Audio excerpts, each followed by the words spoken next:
ଯଜ୍ଞର ଆବଶ୍ୟକତା ସବୁବେଳେ ସବୁ ସମୟରେ ଯୁଗେ ଯୁଗେ ଅଛି।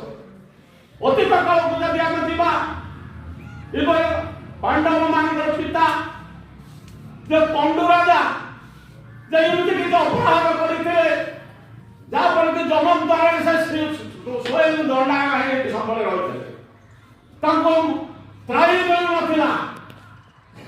ଯଜ୍ଞରେ ଏପରି ମହାତ୍ମ୍ୟ ଅଛି ଯାହାଫଳରେ କି ଯୁଧିଷ୍ଠିର ମହାରାଜ ପୁଣି ଯଜ୍ଞ କଲେ ତାଙ୍କୁ ସେଠୁ ମୁକୁଳେଇଲେ ମହା ଅପରାଧ। ଯଜ୍ଞରେ ଏଭଳି ଉପକାରିତା ଅଛି, ସମଗ୍ର ବିଶ୍ୱର ମଙ୍ଗଳ ହବ, ସମଗ୍ର ରାଜ୍ୟର ମଙ୍ଗଳ ହବ, ଆମ ରାଜ୍ୟର ମଙ୍ଗଳ ହବ, ଦେଶର ମଙ୍ଗଳ ହବ। ଆମ ଲୋକମାନେ କଣ କହୁଛନ୍ତି, ଯଜ୍ଞର ଭୋକ୍ତା ଯେ ମାଲିକ ଯିଏ ସେ ହଉଛନ୍ତି ପ୍ରଭୁ ନାରାୟଣ, ସେ କୃଷ୍ଣ ନାରାୟଣ।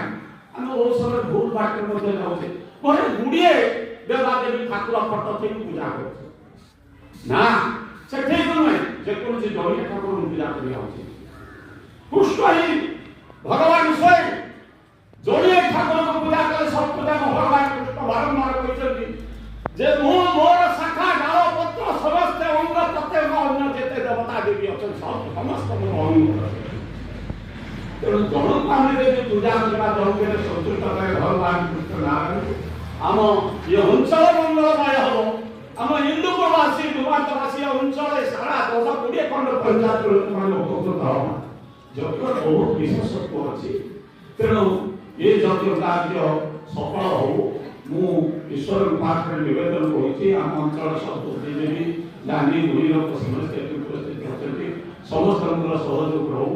ଏମିତି ବାରୁଣୀ ଉତ୍ସବ ସହଯୋଗ ହଉ, ଜବାହାର ଉତ୍ସବକୁ ଆମର ସରପଞ୍ଚ ସୁଧାର ହଉ।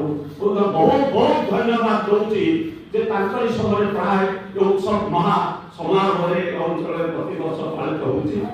ଆଉ ତା ସଙ୍ଗେ ସଙ୍ଗେ ବାବା ଶବ୍ଦ ଏକ ମହାନ ଶବ୍ଦ।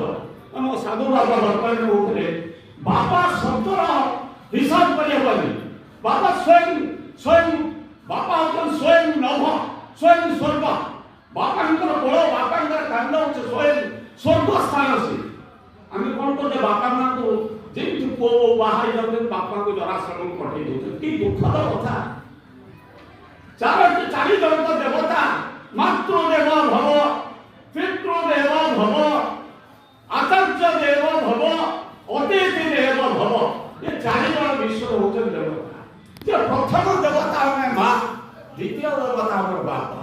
ଆମେ ତାଙ୍କୁ ଭୁଲି ଯାଉଛେ। କିନ୍ତୁ ପ୍ରତ୍ୟକ୍ଷ ଦେବତାକୁ ପୂଜା ନ କରି, ମୋ ବାପା ମାଙ୍କ ସେବା ନ କରି ଯୋଉ ପୁତ୍ର ମାନେ ହଜାର ଯାଉଛନ୍ତି